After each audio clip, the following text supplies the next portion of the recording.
Hello दोस्तों, कैसे हो आप सब। आशा करता हूँ बहुत ही बढ़िया होंगे और आपकी तैयारी बहुत ही अच्छी चल रही होगी, शानदार तरीके से चल रही होगी और जबरदस्त तरीके से चल रही होगी। और चलनी भी चाहिए। कहते हैं ना, आंखों में अरमान लिया, मंजिल को अपना मान लिया, मुश्किल क्या आसान क्या, अब ठान लिया तो ठान लिया। अब ठान लिया है कि अपने सपनों को पूरा करना है। अब ठान लिया है कि अपने हालात को बदल करके मानेंगे। अब ठान लिया है कि अपने माँ बाप के सपनों को पूरा करके मानेंगे। हेलो दोस्तों, मैं बच्चन पांडे आप सभी का हमारे चैनल राजस्थान स्टडी IQ जी के में स्वागत करता हूँ। मेरे प्यारे बच्चों, आपके लिए राजस्थान जीके के संबंधित आपको राजस्थान जीके की थ्योरी पढ़नी है। आपको राजस्थान जीके की प्रैक्टिस सेशन लगाने हैं। आपको राजस्थान जीके के प्रीवियस ईयर पेपरों को सॉल्व करना है, प्रीवियस ईयर क्वेश्चन पढ़ने हैं। आपको राजस्थान जीके कई तरीके से आपको उपलब्ध कराई जाएगी हमारे इस चैनल के ऊपर। आपको हम जिला दर्शन की भी क्लास स्टार्ट कर रहे हैं अभी, जिसके अंतर्गत हम एक एक जिले को, जो क्या है, आपके 50 जिले 10 संभाग बने हैं, तो इन 50 जिलों को एक एक करके हम उनके बारे में डिटेल से हम वीडियो लेकर के आने वाले हैं। जिसके अंतर्गत हम उससे संबंधित जिले से संबंधित जिले का सामान्य परिचय, ऐतिहासिक दृष्टिकोण, भौगोलिक परिदृश्य, वन जीव अभ्यारण्य, सांस्कृतिक स्थापत्य कला, प्रमुख व्यक्तित्व, महत्वपूर्ण तथ्य, मानचित्र से संबंधित और जिलों से जुड़ी हुई समय सामयिकी, इन सब चीजों के बारे में हम डिस्कस करेंगे एक एक जिले के बारे में। ठीक है, तो मेरे प्यारे बच्चों, आज हम लेकर के आए हैं एक आज हम स्टार्ट करते हैं राजस्थान के सबसे छोटे जिले के बारे में। 33 जिलों के अनुसार बात करें तो सबसे छोटा जिला था धौलपुर, लेकिन अभी 50 जिलों के अनुसार बात करें तो सबसे छोटा जिला बन चुका है दूदू। तो आज हम डिस्कस करने वाले हैं उस जिले का नाम क्या हो जाएगा, तो उसका नाम हो जाएगा दूदू। क्या हो जाएगा? दूदू। और दूदू जिला है। पहली बात तो अपन बात करें इस जिले का निर्माण कब किया गया था और किसमें से अलग हुआ है, वो सारी चीजें हम इसके अंदर का डिटेल से चर्चा करने वाले हैं। तो दूदू जिले की जो स्थापना आपसे पूछ ले, क्या पूछ ले? स्थापना। तो दूदू जिले की स्थापना 7 अगस्त कब हुई थी? 7 अगस्त और 2023 को, 7 अगस्त 2023 को किसके द्वारा की गई थी? सिलेबस के ये की गई थी मुख्यमंत्री, किसके द्वारा की गई थी? तो मुख्यमंत्री कौन थे? तो अशोक गहलोत। कांग्रेस की सरकार थी 2023 के अंतर्गत, तो उनके द्वारा क्या है, 50 जिले और 10 संभागों की स्थापना की गई थी। तो उसके अंतर्गत दूदू जिले का क्या हुआ था? निर्माण हुआ था। और यह जो दूदू जिले का जो निर्माण हुआ है ना, तो यह निर्माण मुख्यमंत्री अशोक गहलोत के द्वारा 7 अगस्त 2023 को किया गया था। ठीक है, तो यह जो दूदू जिला है, किस जिले के अंतर्गत से इसको, मतलब दूदू जिले का जो हिस्सा है, इसकी जो तहसील है, इसका जो एरिया है, ये किस जिले के अंतर्गत से टुकड़ा करके लिया गया है? तो ये लिया गया अपन के जयपुर का। तो जिला है कौन सा? जयपुर। और जयपुर को क्या करवाया है? पुनर्गठन। तो आपको क्या हो जाएगा? जयपुर के पुनर्गठन द्वारा, जयपुर के पुनर्गठन, और पुनर्गठन किया गया है जयपुर का, तब निर्माण हुआ है किसका? दूदू का। और जयपुर का पुनर्गठन कर करके जयपुर में से 3 जिलों का निर्माण किया गया था। एक तो हो जाएगा आपका दूदू, दूदू को अलग कर दिया गया था। इसके अलावा बात करें जयपुर शहर और जयपुर ग्रामीण। ठीक है, तो इस प्रकार से जयपुर को 3 पार्टों में डिवाइडेशन किया गया था। इसके अलावा अपन बात करें सिलेबस के, दूदू जिले के अंतर्गत कितनी उपखंड है? तो दूदू जिले के अंतर्गत उपखंड है 3। तो कितने उपखंड हो जाएंगे? 3 हो जाएंगे। आपको ये मैप दिख रहा है, ये पूरा मैप किसका है? दूदू जिले का है। तो अपन बात करें, पहला उपखंड हो जाएगा अपन का तो दूदू। कौन सा उपखंड हो जाएगा पहला? तो वो हो जाएगा दूदू। सेकंड उपखंड की बात करें तो मौजमाबाद हो जाएगा। और थर्ड उपखंड की बात करें तो थर्ड उपखंड हो जाएगा अपन का फागी। कौन सा हो जाएगा उपखंड? फागी रहने वाला है। अपन बात करें इसके अलावा, आपसे उपखंड के अलावा तहसीलें पूछ सकता हूं आपसे, तो तहसील से फर्स्ट नंबर पे दूदू हो जाएगी। दूसरे नंबर पे तहसील आपसे पूछ ले तो ये हो जाएगी मौजमाबाद। और तीसरे नंबर पे तहसील पूछ ले आपसे तो फागी। तो उपखंड और तहसील तीनों क्या है? एक ही है, सेम टू सेम है। मतलब उपखंड दूदू है, तहसील भी दूदू है। उपखंड फागी है तो तहसील भी फागी है। मौजमाबाद है उपखंड, तो मौजमाबाद क्या है? तहसील है। और इन 3 तहसीलों को मिलाकर के दूदू जिले का क्या हुआ है? निर्माण हुआ है। आपसे नेक्स्ट चीज पूछी जा सकती है कि जो दूदू जिला है, इसके पड़ोसी जिले आपसे पूछे जा सकते हैं। तो पड़ोसी जिलों की बात करें तो ये आपका ये वाला पूरा पोर्शन दिख रहा है, यहाँ से यहाँ तक का ये वाला एरिया। तो इधर की साइड में कौन सा आता है? तो इधर आता है जयपुर। तो इससे इधर की कौन सीमा लगाता है? जयपुर। और जयपुर का कौन सा भाग लगाता है? तो जयपुर का ग्रामीण भाग। कौन सा भाग सीमा लगाता है? जयपुर का ग्रामीण भाग सीमा लगाता है। इधर की बात करें तो इधर की साइड में सीमा कौन लगाता है, इधर लगाता है टोंक। कौन सा लगाता है, टोंक। नवाबों का शहर है टोंक, तो ठीक है। तो टोंक रियासत भी रही है, नवाबों का शहर है टोंक, तो टोंक जिला सीमा लगाता है इधर की साइड में। अपन बात करें इस वाले एरिया में कौन सा जिला सीमा लगाता है, तो इधर वाले एरिया में लगाता है अजमेर। कौन सा सीमा लगाता है, अजमेर जिला है ये अपन के क्या है, दूदू के साथ में सीमा लगाता है। तो दूदू के साथ में 3 जिले सीमा लगाते हैं, जयपुर ग्रामीण, टोंक, अजमेर। ठीक है।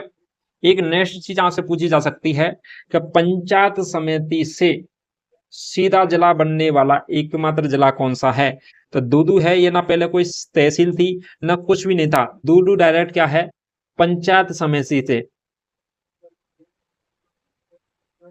किससे, पंचायत समिति, या फिर आपसे डायरेक्ट आ जाएगा पंचायत से सीधा जिला।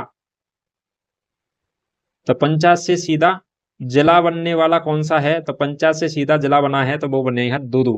कौन सा बना है, दूदू बना है। आपसे नेक्स्ट चीज पूछी जा सकती है आपसे, तो वो पूछी जा सकती है जलवायु। क्या पूछी जा सकती है, जलवायु कैसी है दूदू की। तो दूदू की जलवायु आपसे पूछ ले तो इसकी जलवायु कैसी हो जाएगी, शुष्क।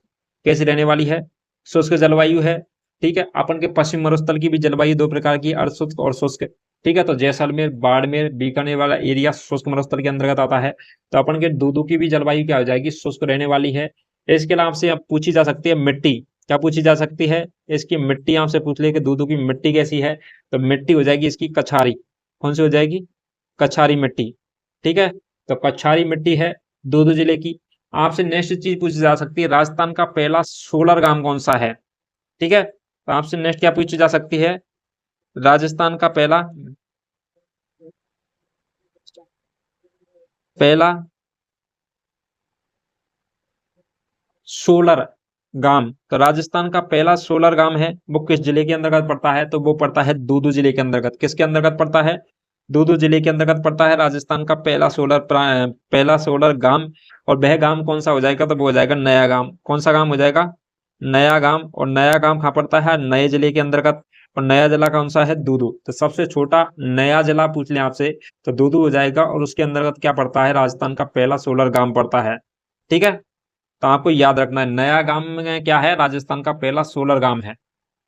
ठीक है। तो आपको ये दूदू से संबंधित चीजें आपको याद रखनी है। 7 अगस्त 2023 अशोक गहलोत के द्वारा किया गया था, और जयपुर का पुनर्गठन करके जयपुर में से जयपुर ग्रामीण, जयपुर शहर और दूदू 3 जिलों का क्या किया गया था, निर्माण किया गया था।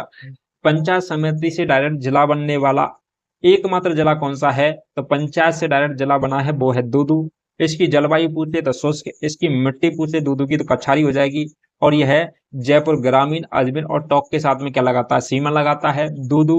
मौजमाबाद और फाग इसकी क्या है, 3 उपखंड हैं, और यही 3 क्या हैं, तहसील हैं। ठीक है। अब इससे संबंधित नेक्स्ट चीजों की चर्चा करते हैं कि दूदू के में क्या क्या चीज हैं, क्या क्या हुआ है, उनके बारे में बात करते हैं। दूदू के अंतर्गत अपन दूदू जिले के सांस्कृतिक परिदृश्य की बात करें, किसकी बात करें, सांस्कृतिक,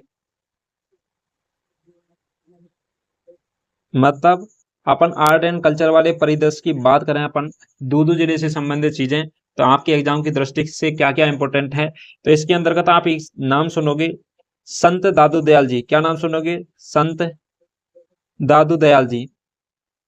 राजस्थान के कबीर कहा जाता है इनको, संत दादू दयाल जी को। ठीक है। तो संत दादू दयाल का संबंध किस जगह से है, तो वो दूदू जिले से है। अब वो दूदू जिले से क्यों है, क्योंकि संत दादू दयाल जी की जो मृत्यु हुई थी, जो अंतिम समय है, उन्होंने दूदू जिले के अंतर्गत बताया था। नारायणा में, नारायणा एक जगह पड़ती है दूदू के अंतर्गत, तो नारायणा के अंतर्गत क्या है, इनकी प्रधान पीठ बनी हुई है नारायणा के अंतर्गत, जो दूदू के अंतर्गत जगह पड़ती है नारायणा दूदू में। ठीक है। इसकी वजह से जो संत दादू दयाल जी हैं वो अपन के दूदू से संबंध रखते हैं, इसी वजह से। तो अपन को संत दादू दयाल जी को भी किसके अंतर्गत चर्चा करेंगे, तो अपन दूदू जिले के अंतर्गत बात करते हैं। अब देखते हैं संत दादू दयाल जी के बारे में। संत दादू दयाल जी का जो जन्म है, तो यह जन्म कहाँ हुआ था, संत दादू दयाल जी का जन्म हुआ था अहमदाबाद में। कहाँ हुआ था, अहमदाबाद में। अहमदाबाद में जब इनका जन्म हुआ था, तो ये कब हुआ था, तो अहमदाबाद पहली बात तो पड़ता कहाँ है, तो ये पड़ता अपन के गुजरात के अंतर्गत। किस राज्य के अंतर्गत आता है, गुजरात के अंतर्गत आता है। अपन से पूछे इसका जन्म कब हुआ था, 1544 ईस्वी में। कब हुआ था, 1544 ईस्वी में हुआ था। लेकिन आपसे नेक्स्ट चीज ये पूछेगा कि इनका जो जन्म 1544 ईस्वी में हुआ था, तो उस समय हिंदी हिंदी दिन क्या होता है हिंदी महीनों के अनुसार, तो ये हो जाएगा फागुन, फागुन माह हो जाएगा। इसके अलावा अपन बात करें शुक्ल, फागुन शुक्ल अष्टमी, तो फागुन शुक्ल अष्टमी के दिन क्या हुआ था, संत दादू दयाल जी का अहमदाबाद गुजरात में 1544 ईस्वी में क्या हुआ था, जन्म हुआ था। अपन बात करें इनके पालन पोषण की, किसकी, पालन पोषण की, संत दादू दयाल जी के पालन पोषण की बात करें, तो इनका जो पालन पोषण है ना, तो यह किसके द्वारा किया गया था, वो किया गया था लोधी राम जी। किसके द्वारा, लोधी राम जी। और लोधी राम जी क्या थे, अपन बात करें बाई कास्ट या फिर धर्म से क्या थे, तो ये हिंदू थे और कौन सी जाति से थे, ब्राह्मण जाति से। ठीक है, ठीक है, तो ये हो जाएंगे लोधी राम जी, ब्राह्मण के द्वारा क्या किया गया था, इनका पालन किया गया था। आपसे इसका उपनाम पूछ लिया आपका कि दादू दयाल जी का उपनाम क्या है, तो आपको अभी हमने बताया था, इन्हें राजस्थान का क्या कहा जाता है, राजस्थान का कबीर कहा जाता है। क्या कहा जाता है, राजस्थान का कबीर कहा जाता है। किसको, संत दादू दयाल जी को। इसके अलावा अपन बात करें इनके गुरु का नाम क्या है, किसका नाम, गुरु का, तो इनके गुरु कौन थे, संत दादू दयाल जी के, तो वो हो जाएंगे गुरु कौन से, बुड्ढन जी। कौन हो जाएंगे, बुड्ढन जी हैं, इनके गुरु हो जाएंगे बुड्ढन जी, या फिर इन्हें बोलते हैं अपन वृद्धा नंद नंदन, तो वृद्धानंदन जी हैं, ये क्या है, इनके गुरु थे, बुड्ढन जी या वृद्धानंदन जी। अपन की बात करें नेक्स्ट के जो स्थापना है, मतलब संत दादू दयाल जी के द्वारा एक पंथ की स्थापना की गई थी, इनका पंथ कौन सा हो जाएगा, तो किस पंथ की स्थापना की गई थी, तो इनके द्वारा स्थापना की गई थी किसकी, तो वो की गई थी दादू पंथ की। किसकी की गई थी, दादू पंथ की स्थापना की गई थी संत दादू दयाल जी के द्वारा। अपन से बात करें कि दूदू जिले से के संबंध में अपन इसको क्यों पढ़ रहे हैं, तो उसके बारे में चर्चा करें, तो इसकी जो आपसे प्रधान पीठ है, क्या हो जाएगी, प्रधान पीठ। और प्रधान पीठ कहाँ पर स्थित है, जिसकी वजह से अपन क्या है, दूदू जिले के बारे में, दूदू जिले के बारे में, जिले से संबंध हम इनका बता रहे हैं, तो इसके प्रधान पीठ की वजह से बता रहे हैं। किसकी वजह से बता रहे हैं, प्रधान पीठ की वजह से। और प्रधान पीठ कहाँ है इसकी, तो नारायणा, और नारायणा कहाँ पड़ती है, दूदू के अंतर्गत। ठीक है, तो नारायणा दूदू के अंतर्गत इनकी क्या है, प्रधान पीठ है। तो नारायणा दूदू जिले के अंतर्गत नारायणा एक जगह पड़ती है, वहां पर क्या है, संत दादू दयाल जी की प्रधान पीठ बनी हुई है। इसके अलावा अपन से नेक्स्ट चीजें बात करें, तो जब ये राजस्थान में इनका प्रवेश हुआ था ना, तो राजस्थान में आए थे ये, तब इनकी आयु कितनी थी राजस्थान में, तो राजस्थान में आए थे 19 वर्ष की आयु में। कब आए थे, 19 वर्ष की आयु में। और कब आए थे, 1568 ईस्वी में, 1568 ईस्वी में, क्योंकि 44 में तो इनका क्या हुआ था, तो 44 में इनका जन्म हुआ था, और 1568 ईस्वी में 19 वर्ष की आयु में तो इन्होंने क्या किया है, राजस्थान में आए, और आकर के इन्होंने क्या किया था, तो साभर एक जगह पड़ती है, कहाँ पड़ती है, सावर, जयपुर के अंतर्गत खारे पानी की झील है सावर, तो सावर में इन्होंने क्या दिए थे, उपदेश। सावर में इन्होंने क्या किया था, 1568 ईस्वी में उपदेश दिया। ठीक है, 19 वर्ष की आयु के अंतर्गत। इसके अलावा नेक्स्ट बात करें अपन, तो आपको याद रखना कब की बात है, 1568 ईस्वी की बात है। तो सावर में इन्होंने उपदेश, जो संत दादू दयाल जी के द्वारा प्रथम उपदेश दिया गया था, जो 1568 ईस्वी में दिया गया था, और यह कितनी आयु थी उनकी, तो 19 वर्ष की मात्र आयु में दिया गया था। इसके अलावा आपसे एक और चीज पूछी जा सकती है कि संत दादू दयाल जी हैं, संत दादू दयाल जी,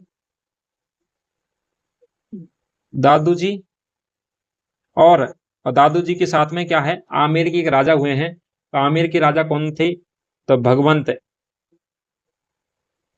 दास, तो आमेर के राजा हुए हैं भगवंत दास। तो संत दादू दयाल जी, भगवंत दास, दोनों जो जने हैं, ये फतेहपुर सीकरी के अंतर्गत, किसके अंतर्गत, फतेहपुर सीकरी के अंतर्गत। और फतेहपुर सीकरी है, ये कहाँ पड़ती है, तो ये पड़ती है अपन के यूपी के अंतर्गत। ठीक है, कहाँ पड़ती है, यूपी के अंतर्गत पड़ती है फतेहपुर सीकरी। और फतेहपुर सीकरी के अंतर्गत इनका क्या है, दादू जी और भगवंत दास जी का क्या है, अकबर के साथ में क्या होता है, मिलन होता है। तो अकबर से क्या है, मुलाकात होती है, और अकबर से मुलाकात कहाँ होती है, फतेहपुर सीकरी के अंतर्गत। तो आपको याद रखना है, अकबर से मुलाकात फतेहपुर सीकरी के अंतर्गत होती है यूपी में, संत दादू दयाल जी और भगवंत दास जी की। ठीक है, तो ये तीनों की मुलाकात होती है। इसके अलावा आपसे क्वेश्चन ऐसे बनेगा कि संत दादू दयाल जी किस सम्राट के साथ में अकबर से फतेहपुर सीकरी में मिले थे? तो ये हो जाएंगे आमेर के भगवंत दास जी। कौन थे? आमेर के। कहाँ के संबंध हैं? आमेर से। तो आमेर के क्या है? भगवंत दास जी से क्या है? साथ में, और फतेहपुर सीकरी के अंदर इनकी मुलाकात होती है। किससे? अकबर से होती है। ठीक है। आपसे नेक्स्ट चीज पूछी जा सकती है कि दादू दयाल जी हैं, तो इन दादू दयाल जी की जो क्या है देहांत, में आपसे पूछ ले तो दादू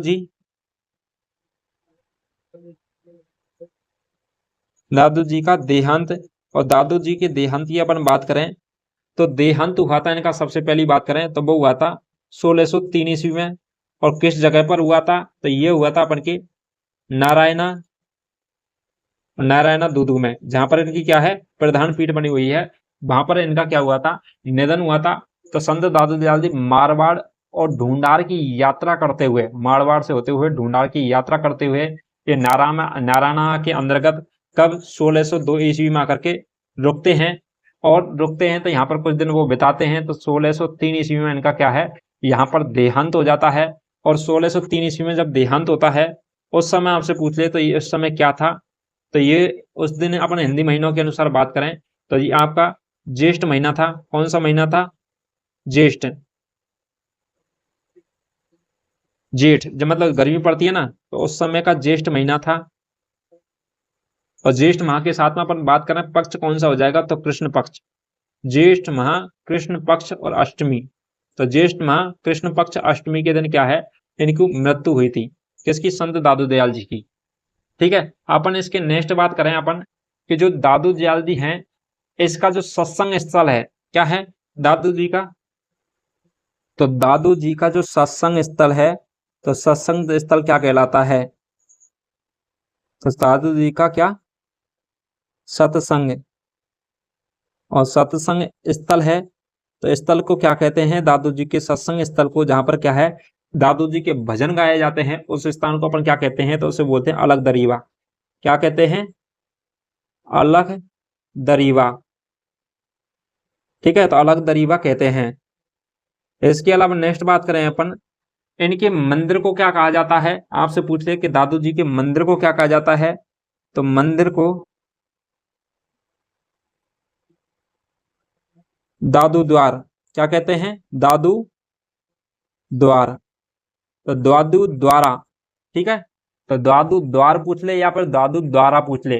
ठीक है। तो मंदिर को दादू द्वार या दादू द्वारा कहा जाता है, और सत्संग स्थल को अलग दरीवा कहते हैं।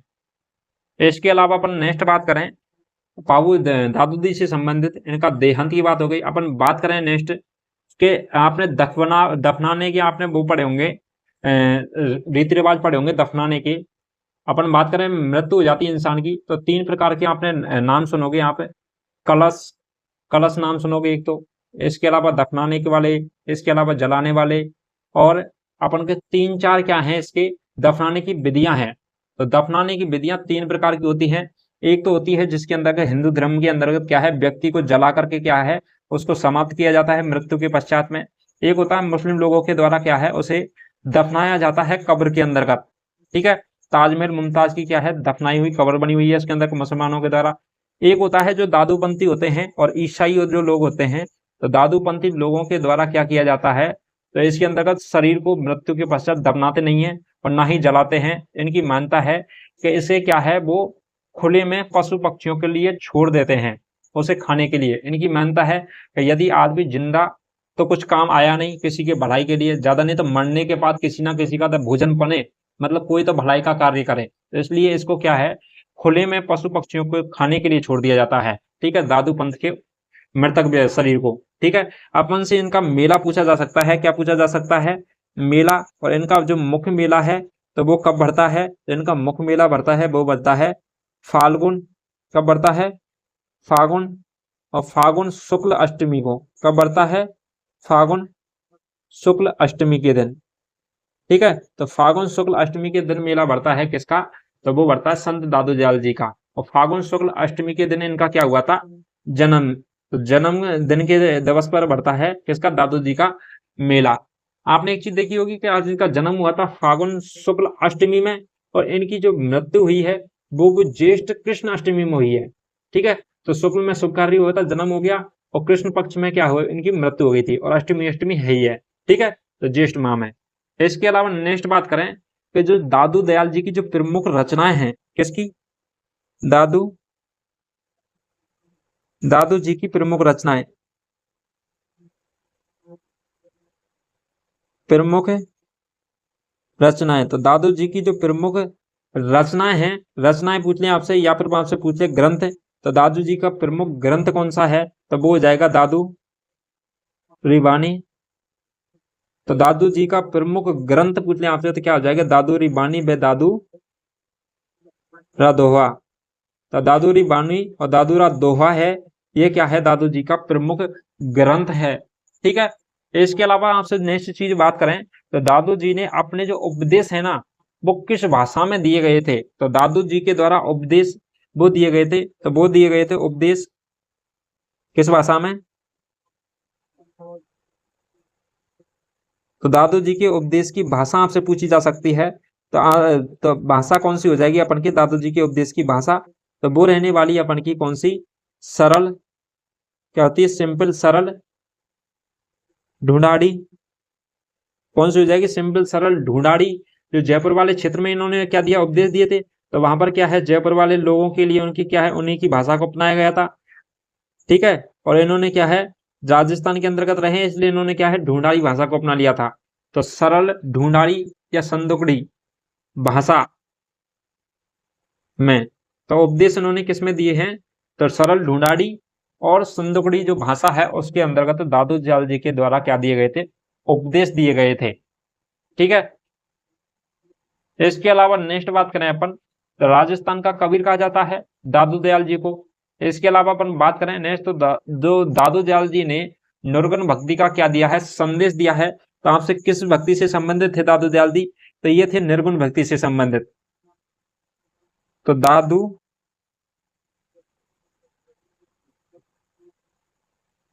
दयाल जी निर्गुण भक्ति से संबंधित थे।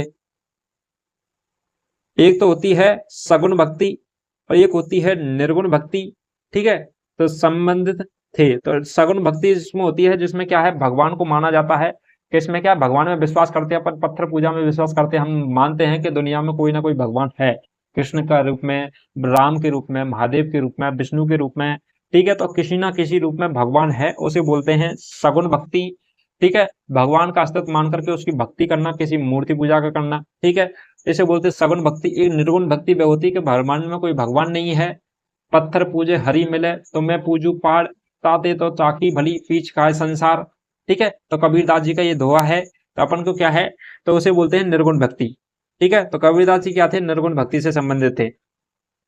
इसके अलावा नेक्स्ट बात करें अपन, तो नेक्स्ट हो जाएगी अपन की जो दादू की जो क्या है, दादू की जो शाखाएं हैं, तो शाखा कौन सी थी दादू पंथ की, दादू पंथ की शाखाएं, और दादू पंथ की जो शाखाएं हैं ये एग्जाम में कई बार पूछी जा सकती हैं, पूछी गई हैं, और उनका क्रम भी पूछ ले, ठीक है। तो दादू की शाखाएं, तो दादू दयाल जी की शाखा कौन कौन सी हैं और कहाँ कहाँ पर स्थित हैं, तो अपन पहली बात करें खाकी, कौन सी हो जाएगी, खाकी है, ये दादू जी की क्या है, शाखा है। इसके अलावा हम बात करें नेक्स्ट शाखा, तो वो हो जाएगी नागा, कौन सी हो जाएगी, नागा। नागा के अलावा बात करें तो वो हो जाएगी खालसा, कौन सी हो जाएगी, खालसा। तो दादू जी की नेक्स्ट शाखा कौन सी हो जाएगी, खालसा हो जाएगी। एक हो जाएगी विरक्त, क्या हो जाएगी, विरक्त, ठीक है, विरक्त या विरक्ते। इसके अलावा नेक्स्ट बात करें और लास्ट है जाएगी उत्तराधे। तो उत्तराधे क्या है, ये भी क्या है, दादू जी की क्या है, शाखा है। दादू पंथ की कितनी, 5 शाखा हैं, खाकी, नागा, खालसा, विरक्ते, उत्तराधे, ठीक है। तो ये क्या है, दादू पंथ की 5 शाखा हैं। इसके अलावा नेक्स्ट बात करें अपन दादू जी से संबंधित, तो इनके शिष्यों की बात कर लेते हैं, किसकी बात कर ले हैं, दादू जी के शिष्य। तो दादू जी के जो शिष्य हैं और शिष्यों की अपन बात करें तो इनके शिष्य, पहली बात तो टोटल शिष्य कितने थे इनके, तो दादू जी के टोटल शिष्य कितने हैं, तो ये हो जाएंगे 152। कितने थे टोटल शिष्य, तो वो थे 152 टोटल शिष्य थे, शिष्य मतलब इनके चेला थे 152। इनमें से जो 100 शिष्य थे ना, इनमें से जो 100 शिष्य थे तो वो क्या थे, एकांतरवासी। क्या थे, एकांतवासी। एकांतवासी क्या थे, 100 शिष्य थे इनमें से। और लेकिन जो बचे कितने, 52। तो 52 शिष्य क्या थे, तो वो थे स्थान स्थान पर दादू द्वारों की स्थापना की थी। तो इन 52 शिष्यों के द्वारा की गई थी।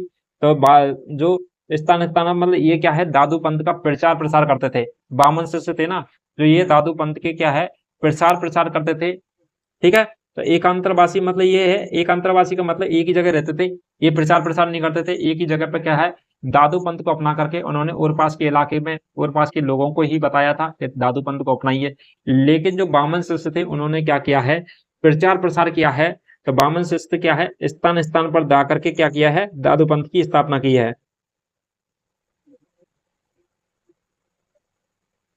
दादू दारों, तो स्थान स्थान पर जाकर के दादू दारों की क्या की है, स्थापना।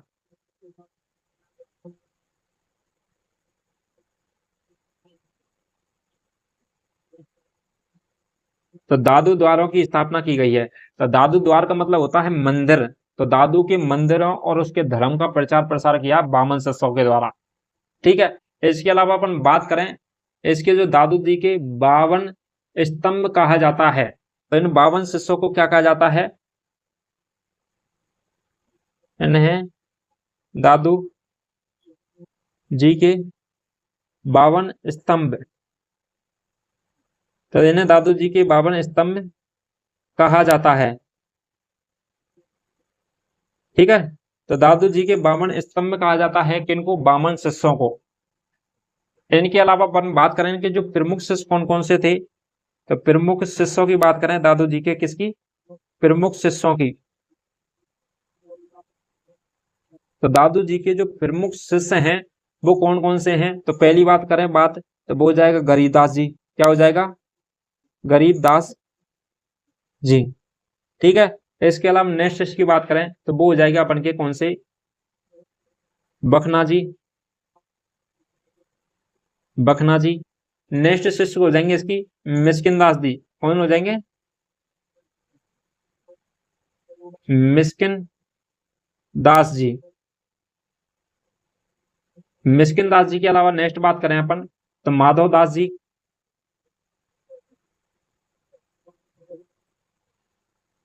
अब माधव दास जी हो जाएंगे। इसके अलावा नेक्स्ट बात करें तो वो हो जाएंगे संत दास जी। आपसे क्या है, ये क्वेश्चन कई बार पूछा गया है, दादू जी के शिष्य हैं तो कौन कौन से हैं, तो आपको 3 ऑप्शन में दे देगा, चौथा कोई और चेंज कर देगा। ठीक है। इसके अलावा अपन क्या है, 4 ऑप्शन में दे देगा, आपसे क्या है, इनका क्रम पूछ लेगा कि कौन कौन से उसके शिष्य हैं या नहीं है। तो आपको क्या है, याद रखना है। इसके अलावा अपन बात करें तो रज्जब जी, कौन से हो जाएंगे, रज्जब जी। तो रज्जब जी हैं, तो ये भी क्या इससे संबंधित हैं, तो दादू पंथ के क्या है, संबंध है इनका। तो ठीक है। तो आपको दादू से संबंधित ये सारी चीजें आपको याद रखनी है। और क्योंकि इसका दूदू में इसकी क्या प्रधान पीठ है जहां पर मेला बढ़ता है, इसकी वजह से आपको क्या है, यह है दूदू के अंतर्गत क्या है, आपको पढ़ना पड़ेगा संत दादू दयाल जी। इसके अलावा अपन नेक्स्ट बात करें तो नेक्स्ट क्या चीज देखने वाले हैं, तो नेक्स्ट देखने वाले हैं अपन,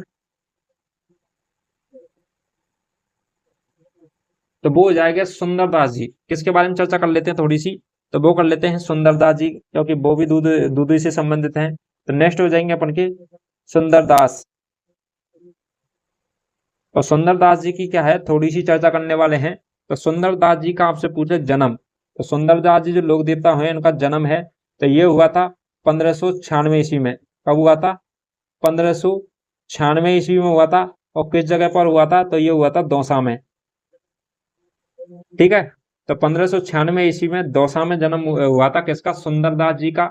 इनके जो पिताजी थे, और पिता का आपसे नाम पूछ लिए, तो इनके पिता का नाम था परमानंद जी। कौन था इनके पिता का नाम, तो पिता के नाम है परमानंद जी। ठीक है। परमानंद जी। माता की बात करें, इनकी माता कौन सी हो जाएगी, तो इनकी माता हो जाएंगी अपन की सती। कौन सी माता हो जाएगी, माता सती हो जाएगी इनकी माता। ठीक है। इसके अलावा अपन बात करें जो सुंदरदास जी है ना, तो ये दादू पंथ के क्या थे, दार्शनिक सिद्धांतों का साहित्यिक रचनाओं को में क्या है, पद्धबद्ध किया था। तो दादू पंथ की जो साहित्यिक रचना थी ना, उनको पद्धबद्ध करने का कार्य किसने किया था? तो संत दास जी के द्वारा किया गया था। और संत दास जी को क्या है, तो संत दास जी को दूसरा शंकराचार्य क्या है? संत दास जी को दूसरा शंकराचार्य कहा जाता है। तो दूसरा शंकराचार्य किसे कहा जाता है? तो संत दास जी को कहा जाता है। ठीक है, एक शंकराचार्य हुए हैं, बहुत तगड़े विद्वान हुए हैं। लेकिन अपन राजस्थान की अपन बात करें सुंदरदास जी की, तो सुंदरदास जी को क्या कहा जाता है? राजस्थान का दूसरा शंकराचार्य किसे कहा जाता है? तो सुंदरदास जी को कहा जाता है। इसके अलावा बात करें संत सुंदरदास जी ने दादू पंथ है ना, तो दादू पंथ के अंतर्गत हमने अभी शाखा पढ़ी थी 5, और 5 शाखाओं में से एक शाखा है नागा शाखा। कौन सी हो जाएगी? नागा साधु। तो नागा साधु है, उसके प्रवर्तक आपसे पूछ ले तो कौन से हो जाएंगे? संत सुंदरदास जी। क्या हो जाएगा? नागा साधु। तो नागा साधु शाखा के प्रवर्तक, प्रवर्तक मतलब होता है जिसने स्थापना की गई हो। तो नागा साधु जो शाखा के जो प्रवर्तक हैं वो कौन से हो जाएंगे? तो वो हो जाएंगे सुंदरदास जी हैं। ठीक है, तो सुंदरदास जी नागा शाखा, नागा साधु शाखा के क्या है? प्रवर्तक है। इसके अलावा अपन नेक्स्ट बात करें तो इनके द्वारा क्या है? 42 ग्रंथों की क्या की गई थी? रचना की गई थी। तो इनके द्वारा कितने? 42। तो 42 ग्रंथों की क्या की गई है? रचना। तो 42 ग्रंथों की रचना किसके द्वारा की गई थी? वो की गई थी सुंदरदास जी के द्वारा। ठीक है, और जिनमें से जो प्रमुख कौन कौन से हैं रचना की, इनमें से जो प्रमुख है वो कौन सा है? तो 42 जो ग्रंथों की रचना की गई थी इनमें से जो प्रमुख है वो हो जाएगा सुंदर विलास। सुंदर विलास है, ये क्या है? प्रमुख ग्रंथ था। 42 ग्रंथों की रचना की गई थी लेकिन इनमें से प्रमुख इंपोर्टेंट ग्रंथ था। ठीक है, तो सबसे शानदार अच्छा मतलब इंपोर्टेंट और महत्वपूर्ण जो वो क्या है मतलब रचना थी इनकी, तो वो थी सुंदर विलास। कौन सी थी? सुंदर विलास थी। इनकी अपन मृत्यु की बात करें तो मृत्यु इनकी कब हुई थी? तो वो हुई थी इनकी मृत्यु तो जन्म 1596 ईस्वी में, और इनकी मृत्यु हुई थी 1707 ईस्वी में। ठीक है, तो 100 साल से प्लस में क्या है इस इनका जन्म रहा था, मतलब 100 साल नहीं, तो 96 में जन्म हुआ था, 1596 में। तो 96 से आप देख लो 4 और 5, मतलब बहुत ही कम आयु में क्या है इनकी मृत्यु हो गई थी। ठीक है, तो इनकी मृत्यु है वो 1707 ईस्वी में हुई थी। और कहां पर हुई थी? तब वो हुई थी सांगानेर के अंतर्गत। तो सांगानेर में हुई थी। सुंदरदास जी की मृत्यु सांगानेर के अंतर्गत 1707 ईस्वी में हुई थी। अब बात करते हैं इनका दूदू जिले से क्या संबंध है। अपन दूदू जिले के अंतर्गत क्यों पढ़ रहे हैं इन चीजों को, तो वो वाली बात कर लेते हैं अपन। तो आप एक दुर्ग का नाम सुनोगे जिसका नाम है माधव राजपुरा। तो माधव राजपुरा जो दुर्ग है, माधव राजपुरा के अंतर्गत कौन सा क्या है? दुर्ग स्थित है। तो इस माधवराज जो पूरा दुर्ग है ना, ये अपन की दूदू क्या है? अपन दूदू से लालसोट की तरफ आते हैं ना, यहाँ पर दूदू से लालसोट, तो दूदू से लालसोट जाने वाले मार्ग के अंतर्गत, जाने वाले मार्ग, तो दूदू से लालसोट की तरफ जो मार्ग आ रहा है उस पर अब क्या है? एक दुर्ग स्थित है। कौन सा? माधवराज दुर्ग। ठीक है, तो दूदू से लालसोट जाने वाले मार्ग पर स्थित है। कौन सा? तो वो हो जाएगा माधवराज दुर्ग। ठीक है, और माधवराज दुर्ग है ना, यह है किसके द्वारा बनवाया गया था? माधवराजपुरा का जो दुर्ग है ना, ये बनवाया गया था किसके द्वारा? तो वो बनवाया गया था सवाई माधो सिंह के द्वारा। तो सवाई माधो सिंह द्वारा बनवाया गया था माधव राजपुरा दुर्ग का। ठीक है, तो माधव राजपुरा जो दुर्ग है इसका निर्माण लालसोट से, अपन लालसोट की तरफ आते हैं दूदू से, तो उधर की साइड में इसका निर्माण करवाया गया था सवाई माधव सिंह प्रथम के द्वारा। किसके द्वारा करवाया गया था? सवाई माधव सिंह प्रथम द्वारा। ठीक है, और ये किस कारण करवाया गया था? तो ये करवाया गया था मराठाओं से बचने के कारण। ठीक है, तो किसकी वजह से करवाया गया था? तो मराठाओं पर विजय प्राप्त करने के उपलक्ष्य में। तो ये क्या है? इसका निर्माण जो माधवराजपुरा जो दुर्ग का निर्माण है, इसका निर्माण मराठाओं पर विजय, तो मराठाओं पर क्या है, विजय, तो मराठाओं पर विजय प्राप्त की थी, इसके उपलक्ष्य में बनवाया गया था इसका निर्माण माधव राजपुरा दुर्ग का निर्माण।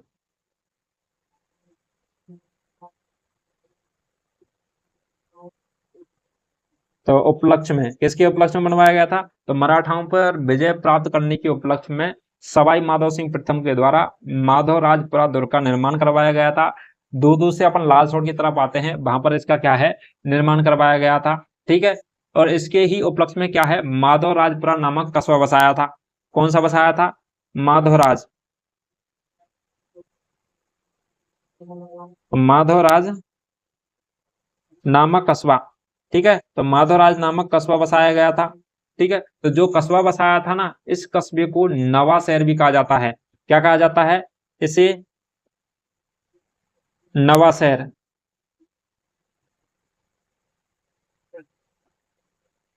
तो इसे नवा शहर भी कहा जाता है। ठीक है, तो आपको याद रखना है, तो माधव राजपुरा नामक जो कस्बा बसाया गया था किसके द्वारा, माधव सिंह प्रथम के द्वारा। ठीक है, तो माधवराज आपने नाम सुना होगा, जैसे जोधपुर को बसाया था जोधा ने बसाया था, उदय सिंह ने उदयपुर को बसाया था, मतलब जिसके द्वारा इनका बसाने का कार्य किया जाता, निर्माण कार्य किया जाता है। कुंभलगढ़ का निर्माण कुंभा ने करवाया था, तो वो क्या अपने नाम से मिलता जुलता ही उसका क्या रखते हैं, नाम रखते हैं। तो इसलिए आपको याद रखना, माधवराजपुरा का दुर्ग का निर्माण माधव सिंह ने, ठीक है, प्रथम के द्वारा, आपको ये याद रखना है। और इसे ही क्या कहा जाता है, जो माधवराजपुरा नामक जो कस्बा बसाया उसे कहा जाता है नवा शहर भी कहा जाता है। आपसे अपन नेक्स्ट बात करें, करंट अफेयर की बात करें, दूदू जिले से संबंधित करंट के डेटा की, तो अपन से आपसे पूछा जा सकता है, दूदू जिले के कलेक्टर का नाम क्या है। तो दूदू जिला जो नया जिला बना है उसका नया कलेक्टर बना है, तो उसका कलेक्टर का नाम क्या है, तो वो हो जाएंगी अर्तिका, कौन हो जाएगा, अर्तिका शुक्ला। ठीक है, तो इसकी महिला है कलेक्टर जो है अर्तिका शुक्ला है प्रेजेंट टाइम में। और दूदू जिले की जो क्या है आपसे प्रथम जिला कलेक्टर है ये। ठीक है, तो आपसे पूछी जा सकता है दूदू जिले के प्रथम, प्रथम लगा देता, प्रथम जिला कलेक्टर अर्तिका शुक्ला है। और प्रथम ही क्या है, पुलिस अधीक्षक, तो दूदू जिले के जो प्रथम पुलिस अधीक्षक,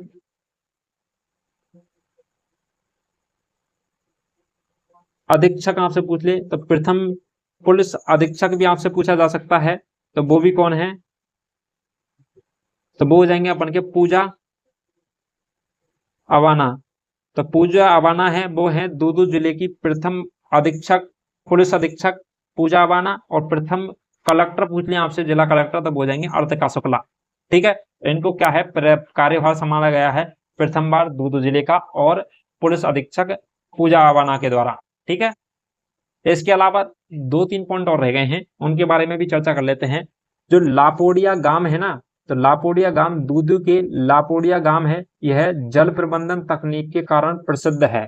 तो जल प्रबंधन तकनीक के कारण प्रसिद्ध कौन सा हो जाएगा, तो वो हो जाएगा लापोडिया, लापोडिया गांव। तो यह दूदू के अंतर्गत पड़ता है, और ये किस लिए प्रसिद्ध है, तो जल प्रबंधन तकनीक के कारण, तो जल प्रबंधन तकनीक के कारण प्रसिद्ध है। तो जल प्रबंधन तकनीक के कारण कौन सा गांव प्रसिद्ध है, तो लापोडिया गांव प्रसिद्ध है। इसके अलावा अपन बात करें जो लापोडिया गांव है ना, तो गांव के जो लक्ष्मण सिंह नाम के क्या है एक निवासी रहे हैं, और क्या रहे हैं, समाज सेवी रहे हैं।